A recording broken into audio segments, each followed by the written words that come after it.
Hello दोस्तों, class 12th की physics में इस समय हम सब लोग प्रत्यावर्ती धारा नाम के चैप्टर को पढ़ रहे हैं और ये इस चैप्टर का दूसरा लेक्चर है। और सबसे पहले वाले लेक्चर में हम सब लोगों ने ये देखा कि प्रत्यावर्ती धारा का निर्माण कैसे किया जाता है। और ये जो पहला लेक्चर था ये हमारा पिछले वाले चैप्टर का था, जो कि विद्युत चुम्बकीय प्रेरण वाला चैप्टर था।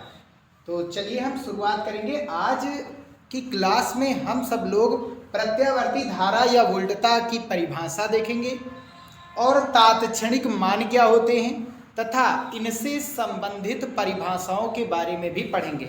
और आज की क्लास में हम सब लोग प्रत्यावर्ती धारा का औसत मान निकालेंगे। तो आप सभी बच्चों का हमारे अपने प्यारे से यूट्यूब चैनल आदर्श डिजिटल क्लासेस पर स्वागत है। चलिए शुरुआत करते हैं। तो प्रत्यावर्ती धारा या वोल्टता होती है, इसी में हम बताएंगे कि धारा या वोल्टता दोनों के लिए क्यों यूज किया जाता है। तो वह धारा या वोल्टता जो समय के साथ परिमाण व दिशा बदलता रहता है, प्रत्यावर्ती धारा या वोल्टता कहते हैं। तो ये एक ऐसी धारा या वोल्टता होती है जो जैसे ही समय बदलेगा इसका मान बदलेगा, यानी कम होगा बढ़ेगा, कम होगा बढ़ेगा, कम होगा बढ़ेगा, कम होगा। और साथ ही साथ कह रहा है इसकी दिशा भी बदलती है, इसकी दिशा भी बदलती है। दिशा बदलती है का मतलब ये हुआ कि मान लेंगे जैसे अभी यहां दो चीजें हम देखते हैं, एक परिपथ लगा हुआ है, एक प्रतिरोध लगा हुआ है। इसके साथ एक डीसी स्रोत के साथ, किसके साथ? डीसी स्रोत, मतलब एक प्लस का टर्मिनल दूसरा माइनस। डीसी स्रोत का मतलब होता है सेल बैटरी, सेल या फिर बैटरी। प्रतिरोध कितना है? इसमें होता क्या है कि लाल वाले तार से करंट जाती है और काले वाले तार से करंट वापस आती है, यानी एक तार से करंट जाती है दूसरी से वापस आती है। लेकिन अगर इसी जगह पर हम इस प्रतिरोध को यदि एक प्रत्यावर्ती वोल्टता स्रोत के साथ जोड़ दें, जिसका प्रतीक ये होता है, देखो ऐसे ही है ना, ऐसे ही होता है, ठीक। प्रतिरोध कितना है? R। एसी वोल्टेज के साथ प्रत्यावर्ती वोल्टेज के साथ हमने जोड़ा, जो हमारे घरों में लाइट आती है उसके साथ। तो इसमें क्या होता है, इस वाले डीसी वाले में एक तार से करंट जाती थी दूसरी वाली से आती थी, लेकिन इसमें ऐसा नहीं होता है। इसमें जिस तार से करंट जाएगी उसी से वापस आएगी, जिस तार से करंट जाएगी उसी से वापस आएगी। इसीलिए बैटरी और सेलों में लाल और काले का ध्यान दिया जाता है।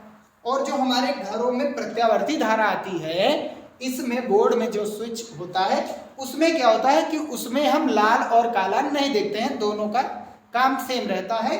दोनों ही तार करंट को ले जाते हैं वापस लाते हैं, ले जाते हैं वापस लाते हैं। तो दोनों ही तार से करंट जाती है और फिर वापस आती है, करंट जाती है और फिर वापस आती है।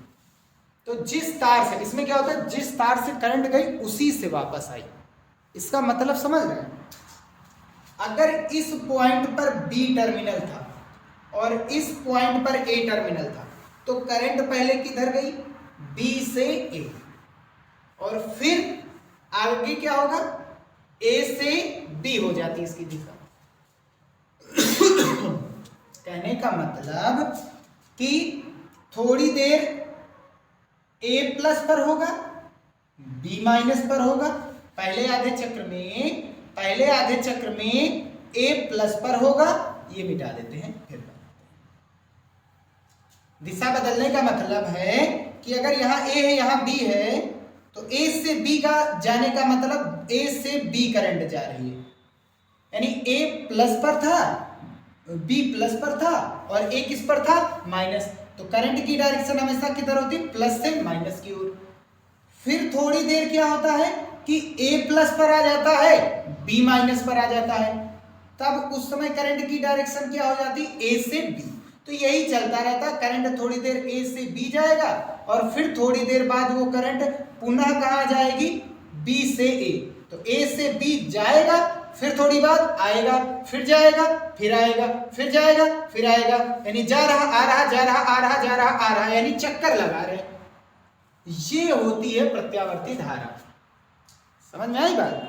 तो इस कहने का मतलब ए प्लस पर बी माइनस, फिर थोड़ी देर बाद बी प्लस पर ए माइनस। तो देखो वोल्टेज की दिशा बदल रही, यानी ए प्लस से माइनस, वोल्टेज की दिशा बदल रही। तो वोल्टेज बदलने पर, ये प्लस माइनस बदलने पर करंट की डायरेक्शन बदली जा रही है, करंट भी बदल जाती है। इसीलिए हम धारा और वोल्टता को एक साथ लेते हैं। दोनों का दोनों है भाई, दोनों एक चीज बदलने से दूसरा बदल रहा है, तो ये दोनों साथ में आते हैं, दोनों का मतलब सेम ही होता है। इनका ग्राफ कैसे बनता है तो हमने पिछले वीडियो में बताया था। इनका ग्राफ कुछ ऐसे दिखाई देता है, ऐसे बनता है साइन के जैसा।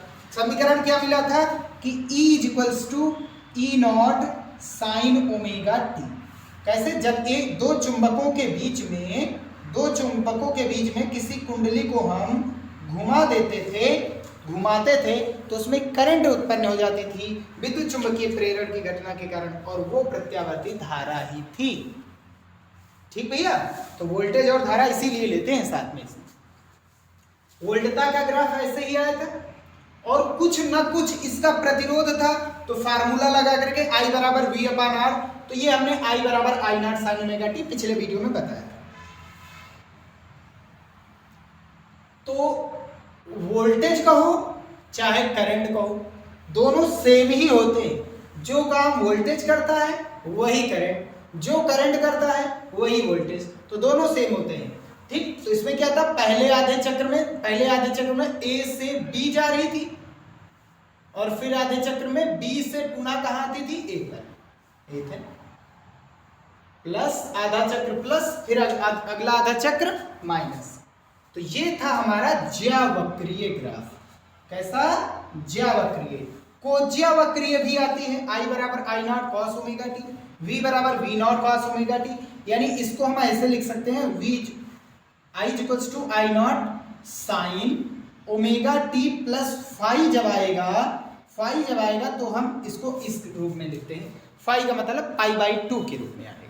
तो दोनों के दोनों साइन और कॉस आ रहे हैं, कोई दिक्कत नहीं, वो प्रत्यावर्ती धारा ही होती है। कला के कारण ये आ जाता है, फाई कला होती है। ठीक? तो ये इसका ग्राफ होता है। इसका समीकरण क्या होता है, I बराबर I naught sine omega T. I not को क्या कहा जाता है, I नॉट को कहा जाता है तात्क्षणिक मान, धारा का तात्क्षणिक मान।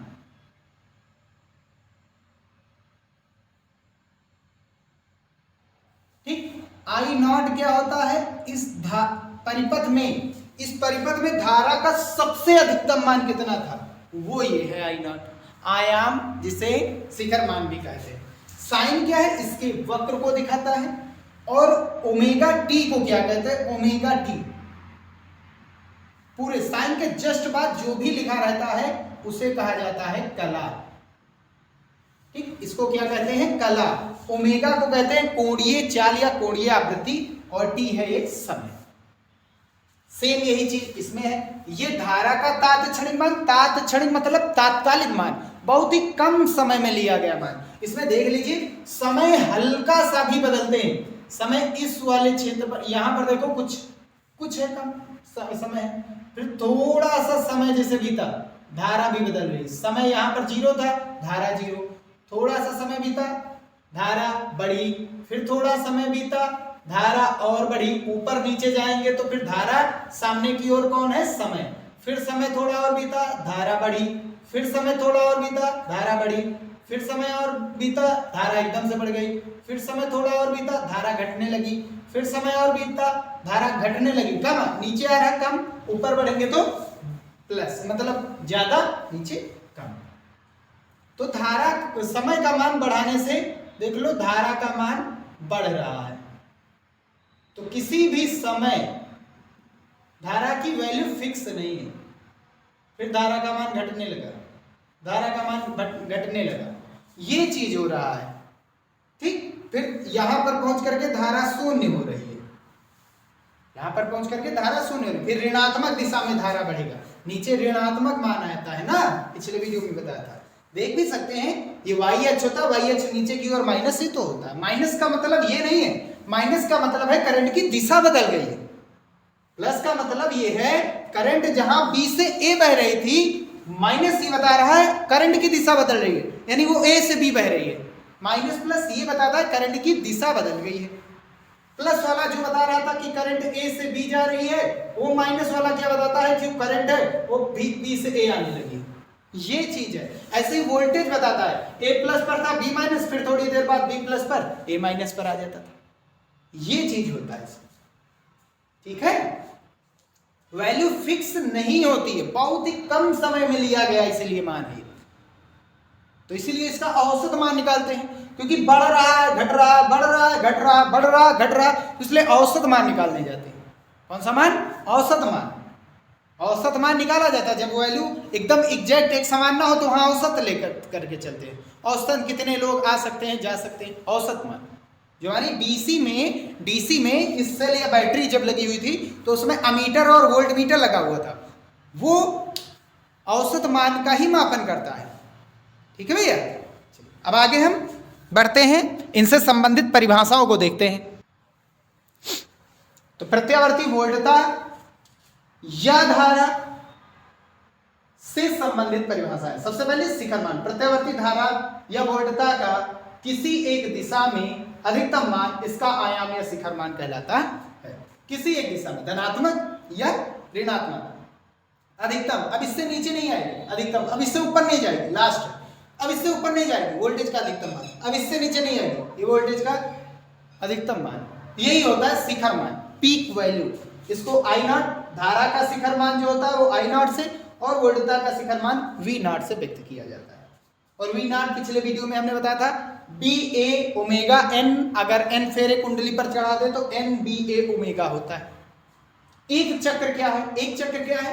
तो प्रत्यावर्ती एसी का मतलब अल्टरनेटिंग करंट, बड़ा वाला नहीं लिखना, ऐसे ही वरना पॉइंट लगा करके लिखना है।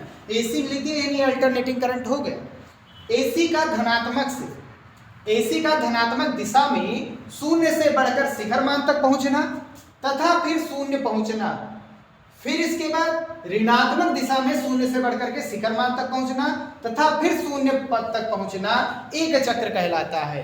तो इसका मतलब ये है शून्य से बढ़ करके, यहां पर हम देखते हैं,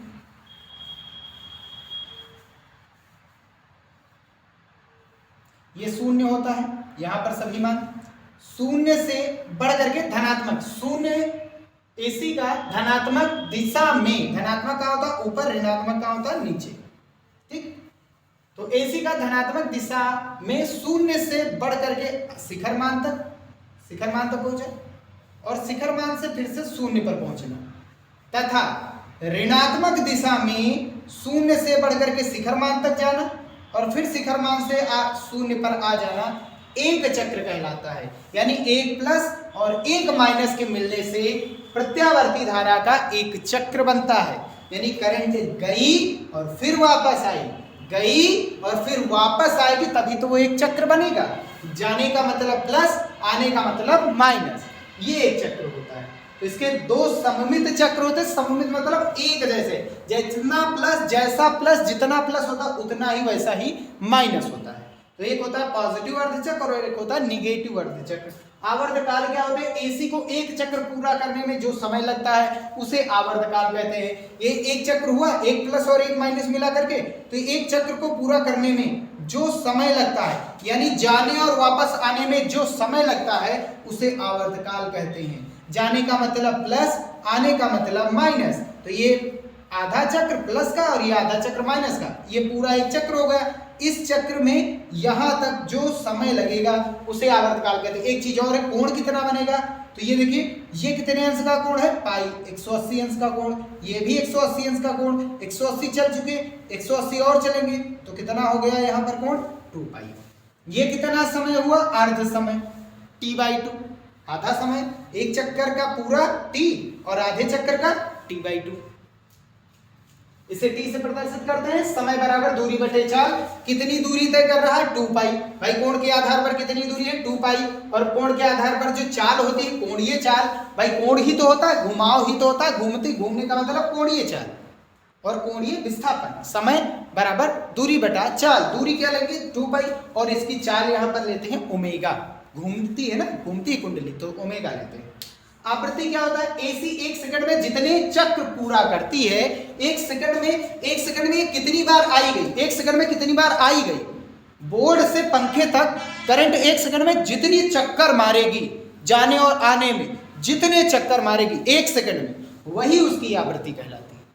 और हमारे घरों में जो बिजली आती है, हमारे घरों में जो एसी की आवृत्ति है वो 50 हर्ट्ज है। 50 हर्ट्ज का मतलब है बल्ब जो है 1 सेकंड में 50 बार जलेगा बुझेगा, 50 बार जलेगा 50 बार बुझेगा, तो टोटल कितनी बार हुआ 100 बार। बात समझ रहे हो? और ये इतनी तेजी, भाई 1 सेकंड में 50 बार जल बुझ रहा है, 50 बार जल रहा है 50 बार बुझ रहा है, यानी 100 बार हुआ ये। और ये इतनी तेजी से होता कि हमारी आंखें, दृष्टि इतनी नहीं है कि हम देख सके।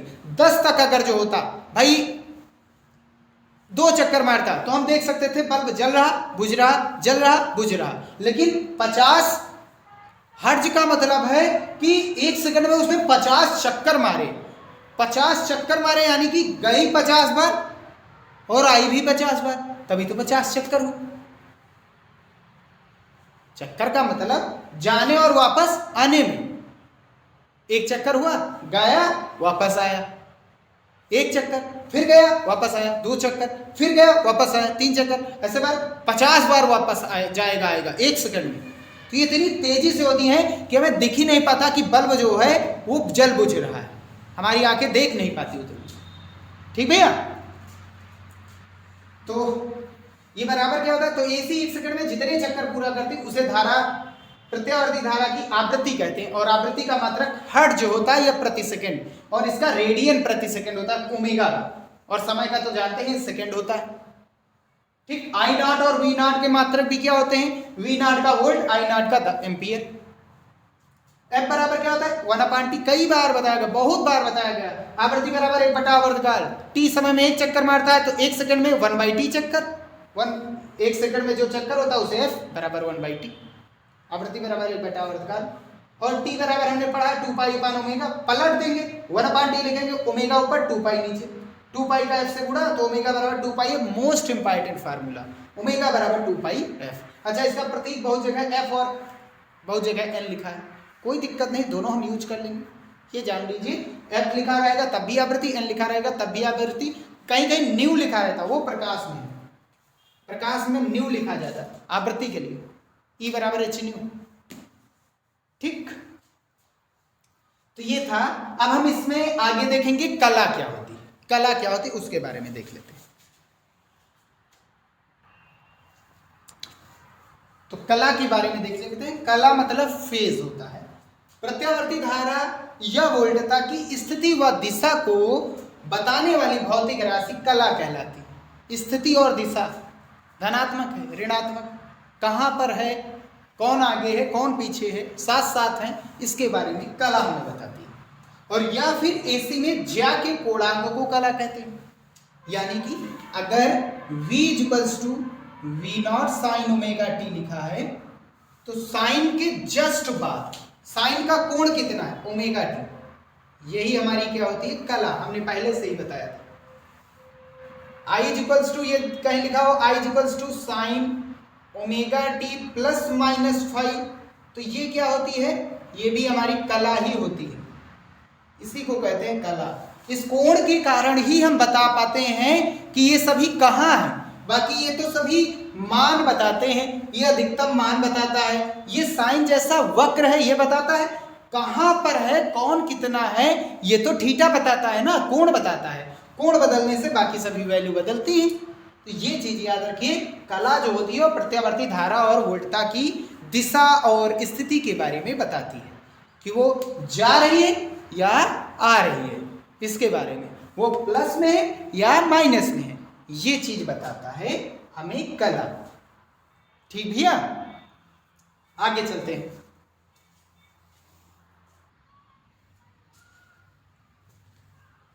तो चलिए हम डेरिवेशन देखते हैं। प्रत्यावर्ती धारा या वोल्टता का औसत मान क्या होता है। औसत मान निकाला क्यों जाता है? क्योंकि ये एक फिक्स वैल्यू नहीं होती। समय के साथ प्रत्यावर्ती धारा और वोल्टता लगातार बढ़ती घटती रहती देख लीजिए यहाँ पर बढ़ता घटता रहता है मान लगातार। एक फिक्स वैल्यू नहीं है कि 5 एम्पियर 2 एम्पियर 10 एम्पियर, ये होता ही नहीं है। ठीक है, न्यूमेरिकल में हमने बताया भी था ये चीज। तो एसी के धनात्मक या ऋणात्मक क्यों नहीं, देखो ये धनात्मक होता है और ये ऋणात्मक। धनात्मक या ऋणात्मक अर्धचक्र का औसत मान प्रत्यावर्ती वोल्टता का औसत मान कहलाता है। तो धनात्मक या ऋणात्मक, ठीक है, इसका मतलब हुआ जाना, इसका मतलब हुआ आना। जा रही चाहे कहो वापस आ रही, बात तो वही हुई ना। तो औसत मान जो होता है या तो जाने वाला निकालो या तो वापस आने वाला निकालो। ठीक भैया। अब क्यों ऐसा होता है कि क्योंकि एसी के एक चक्र का जो औसत मान है वो प्राय 0 ही होता है। भाई जितना प्लस का आया मान उतना ही माइनस का आया, दोनों को जोड़ेंगे औसत का मतलब हुआ। मान लेंगे ये प्लस का आई है, मान यहां पर मिला या 5 एम्पियर, प्लस की 5 एम्पियर यहां मिली, वैसे ये 5 एम्पियर होगी नहीं कभी भी, मिली एम्पियर मान लो, और यहां पर कितना है -5 एम्पियर। औसत मान निकालना है तो जितना प्लस का है उतना ही माइनस का है। ठीक, कितने लोगों को जोड़ा गया है? प्लस माइनस 2 लोगों को, तो 2 से भाग, 5 में से 5 गया 0। तो औसत मान सदैव 0 ही आता है एक चक्र का। इसका डेरिवेशन भी देखते हैं, अगर हो पाएगा तो करवाएंगे। आधे चक्र का चाहे वो धनात्मक का हो चाहे वो ऋणात्मक का हो। धनात्मक का है तो धन में आएगा, ऋणात्मक का है तो वो ऋणात्मक में आएगा, ऋण में आएगा मान। ठीक भैया, तो धनात्मक वाला निकालेंगे, जितना धनात्मक में आएगा उतना ही ऋणात्मक में आएगा, क्योंकि दोनों सममित है। जैसे प्लस है वैसे ही माइनस, जैसे माइनस है वैसे ही प्लस, ये सममित हुआ, दोनों एक जैसे। तो पॉजिटिव अर्धचक्र का हम औसत मान निकालेंगे। वैसे इसका प्रतीक जो होता है वो आई सफिक्स में एवरेज, या फिर ये से बड़ा से छोटा यानी बीच का, या फिर आई के ऊपर क्या लगा दो बार, ये तीनों के तीनों होते हैं। ठीक, तो आई एवरेज का फार्मूला क्या आएगा? पदों का योग बटे पदों की संख्या। भाई समांतर माध्य का फार्मूला क्या था?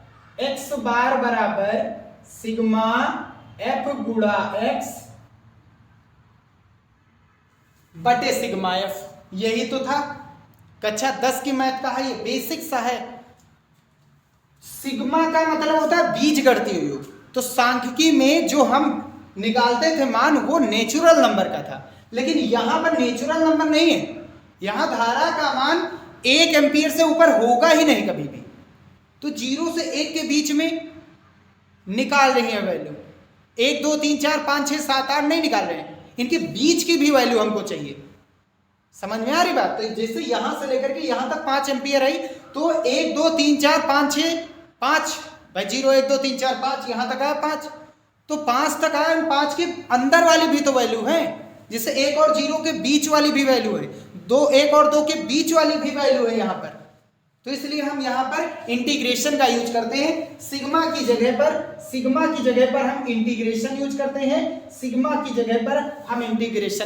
हैं। यहाँ पर x का मान कौन है? t, और y का मान कौन है? हमने i के रूप में लिया है, v नहीं लिखे हैं। i जितना आएगा वैसे ही v उतार देंगे वहां पर बस। तो y के लिए i काम कर रहा है और x के लिए कौन काम कर रहा है? t। तो वही चीज है, तो समय के सापेक्ष बदल रहा है। आ रही बात समझ में? तो यहां f गुणा x यानी fx, x के टर्म में कौन आया? t आया है। कौन आ रहा है? t आ रहा है। t के सापेक्ष लिया जा रहा है बटे सिग्मा f। सिग्मा f का मतलब बीजगणितीय योग। कितने पद आए? किसका? धारा का। किसके रूप में? समय के सापेक्ष। किसके सापेक्ष? समय के। तो I इंटू dt। ठीक है, जैसे एग्जाम्पल समझते हैं। यहां पर हमने ले लिया धारा इस वाले dt1 पर, डी टी वन पर बहुत छोटे समय में धारा जो है I1 थी, डी टी टू पर धारा क्या है I2, डी टी थ्री पर धारा क्या है I3, ऐसे ही डॉट डॉट डॉट चलते चले जाएंगे। ये हमारा क्या है x है, ठीक, धारा को x देना है, किसका बीजगणितीय योग, किसका औसत मान निकालना है, हमको औसत मान निकालना धारा का, तो x किसको देंगे, धारा को, जिसका औसत मान निकालते हैं, जिसका माध्य मान निकालते हैं, जिसका समांतर माध्य निकालते हैं, भाई x का ही x बार, x का ही तो समांतर माध्य निकाले हैं। यहां किसका माध्य मान चाहिए हमको, धारा का चाहिए, तो x का काम कौन करेगा, धारा। आ रही बात समझ में, तो धारा का औसत मान चाहिए। ये xi अलग है, ये अलग है मान, ये fi अलग है, ये अलग है मान, ठीक, और ये क्या है हमारा fi और ये क्या है xi, और यहां पर क्या आएगा fi xi, दोनों का गुणा I1 dt1 I2 dt2 I3 dt3, ऐसे ही डॉट डॉट डॉट आएगा, और नीचे जोड़ते थे, सिग्मा fi ये था हमारा, कितना आया dt1 dt2 dt3 dt4, यानी dt को ही तो जोड़ा गया, dt को ही जोड़ा गया, जोड़ने का मतलब इंटीग्रेशन, dt का इंटीग्रेशन कर दो। यहां किसको जोड़ा गया है, ऊपर किसको रखना है fx को, यानी ऊपर किसको जोड़ना है I1 dt1 I2 dt2 I3 dt3, यानी I dt को जोड़ा जा रहा है, बस वैल्यू बदल रही है, I dt को जोड़ा जा रहा है, तो I dt को जोड़ो चाहे और चाहे इंटीग्रेशन करो, चाहे dt को जोड़ो और चाहे इंटीग्रेशन करो, बात तो वही है, हमने I dt को ऊपर किया, यही तो है हमारा, बटे f कितना है dt, f वाले को जोड़ना है, यानी dt को जोड़ा है, इंटीग्रेशन dt का इंटीग्रेशन। लेकिन कहां से कहां तक हमको चाहिए, 0 से t/2 तक चाहिए, क्योंकि धन वाला हमारा 0 से t/2 तक ही तो है, कितने समय का है 0 से t/2 का, 0 से t/2, ये है, यहां से आया है। वैसे एक बेसिक सा और फंडा है, और वो कौन सा है, चलिए यहां पर देख लेते हैं, हल करेंगे तो यही आएगा, I average is equals to 0 से t/2 I dt। अब किसका हमको, किसने के बीच हमको मतलब औसत मान निकालना है, ये लिमिट 0 से t/2, इसको घटा दो, जो लिमिट है उसको घटा दो, बस यही हमारा है, पदों का योग बटे पदों की संख्या। इसको हल करेंगे तो t/2 माइनस 0 ही आएगा। I dt कहां से आया हमने बताया, ठीक, पदों का योग बटे पदों की संख्या, सिग्मा fx बटा सिग्मा f, किनका हमको कहां से कहां तक इंटीग्रेशन करना, 0 से t/2 के बीच करना इंटीग्रेशन, उतने से भाग करा दो, जितने के बीच करना उतने से भाग करो, जितने के बीच जोड़ना है उतने से भाग करो, तो इनके बीच जोड़ना उतने से भाग करा दिया, बस। I का मान हमने पढ़ा है, I बराबर क्या होता है, यहीं पर हम रख देते हैं, I बराबर क्या होता है I0 sin ओमेगा, और इनटू में क्या था dt। I0 एक फिक्स वैल्यू है, ये कभी भी घटता बढ़ता नहीं है। I एवरेज बराबर कितना हो जाएगा, हम I एवरेज ना लिख करके I बार लिखते हैं, बराबर I0 बाहर आएगा, और ये t/2 से 0 घटाएंगे तो t/2 ही रहेगा, गुणा यहां कौन बचा, साइन ओमेगा t का समाकलन करेंगे, साइन ओमेगा t का समाकलन माइनस का कॉस ओमेगा t, और अपॉन में कितना होता है ओमेगा, समाकलन हुआ बीजगणितीय योग कहां से कहां तक, 0 से t/2 तक, अभी भी लिमिट दी गई है। ये देखिए साइन ax इंटू dx, यहाँ dt के टर्म में है, यहाँ dx के टर्म में है, तो साइन ax इंटू dx का समाकलन क्या होता है, माइनस का कॉस ax अपॉन a, जो साइन और x के बीच में उससे भाग आया था, तो x के साथ कौन था a, उससे भाग हुआ, यहाँ t के साथ कौन है ओमेगा, उससे भाग हुआ, ठीक, माइनस का चिन्ह बाहर लाएंगे तो क्या हो जाएगा, ये माइनस का 2 ऊपर चला जाएगा, 2I0, और अपान में कितना है, ये ओमेगा और ये t, omega into T, limit apply करेंगे, ये t की वैल्यू है, समय की ही तो वैल्यू है, t/2 t 2t 2 बाई 2 यानी कि t ही आएगा। आगे मतलब ऐसे ही बढ़ते जाएंगे 2t 3t 4t वैल्यू डालेंगे तो cos omega into upper limit कितनी है t/2 minus cos omega lower limit कितनी है t की लोअर वैल्यू छोटी वैल्यू कितनी है 0। हल करेंगे तो ये कितना आएगा i बार बराबर 2i0 upon omega t bracket में ये वाला कितना हो जाएगा cos omega t upon 2 minus का 0 से गुणा कराएंगे तो ये 0 हो जाएगा। हल करेंगे तो कितना हो जाएगा आई एवरेज बराबर आई एवरेज या आई बार बराबर 2i0 अपॉन में कितना है ओमेगा टी किसके बराबर देखो यहां से हल करेंगे ओमेगा यहां से इससे ओमेगा टी बराबर कितना आ गया 2 पाई ओमेगा टी बराबर 2 पाई